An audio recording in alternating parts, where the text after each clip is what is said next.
Hola, quant de temps? Tinc dues coses a dir. He canviat el nom del canal, bàsicament perquè abans no apareixia a les cerques de YouTube i ara sí, cosa que em fa molt feliç. I la segona cosa és que aquest vídeo el vaig gravar fa mesos, no sé, em sembla que és del setembre. No l'anava a publicar, però al final l'he editat ara i el publico ara i ja està. He trobat un diari de la Violeta de quan tenia 8 anys. Libreta, edició dorada. Ho veieu?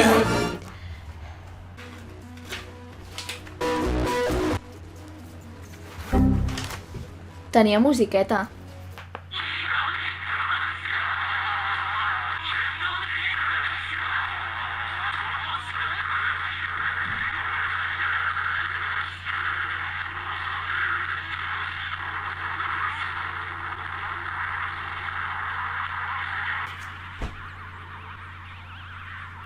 Trucaria a l'Iker Jiménez. Tio, això no és normal, està agonitzant la llibreta, tio. Hòstia, tio.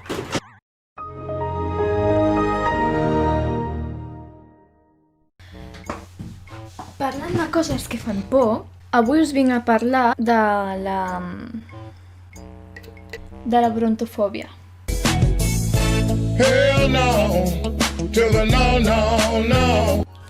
Jo he après què és la brontofòbia gràcies a un tio d'un canal que es diu La Red de Mario. Aquest tio fa 4 anys va fer un vídeo sobre la brontofòbia i jo l'altre dia, com feia tempesta, vaig buscar Me dan miedo los rayos i vaig trobar el seu vídeo de fa 4 anys.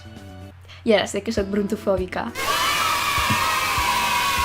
Doncs això, bàsicament, la brontofòbia és que quan fa tempesta et cagues. Potser literalment, no ho sé, depèn de la persona, però et cagues de por. Quan era petita, devia tindre uns 4 anys o així, estava a casa dels meus avis, em sembla. I el meu avi estava fent zàping i va deixar un canal on estaven fent un documental. No sé de què era el documental, però el tros que vaig veure jo, sortia un home que tenia una senyal supergran aquí al cap, estava calb. Literalment li havia caigut un raig al cap, un raig, que havia sobreviscut i tal, però clar, literalment li havia caigut el llampec a sobre, no? Amb molta mala sort, perquè això és molt poc probable. Però clar, se'm va quedar gravada la imatge al cap i a mi, des d'aquell moment, cada cop que fa tempesta, encara que estigui davant de casa meva, em poso super nerviosa, necessito tirar corrents a casa meva perquè és que m'aterroritza. Em fa por que em passi a mi el mateix que li va passar a aquell home. Hi ha gent que té brontofòbia i estant a casa té por igualment. Jo, si estic a casa, mentre tingui totes les finestres tancades i no passi gens d'aire cap a dins de casa meva, jo estic tranquil·la. Més o menys estic tranquil·la. Si estic a casa meva i la meva mare diu que vol ventilar la casa o el que sigui, perquè potser és una tempesta d'estiu, no ho sé, em fa una por que literalment em posaria dintre del llit i em taparia fins al cap. I ara, gràcies al tio de la Red de Mario, de la subred de Mario, he descobert que això té un nom i es diu brontofòbia. El meu joc dels Sims, que per cert, vull publicar un altre vídeo dels Sims, no ho sé, m'ho estic plantejant, no sé què fer.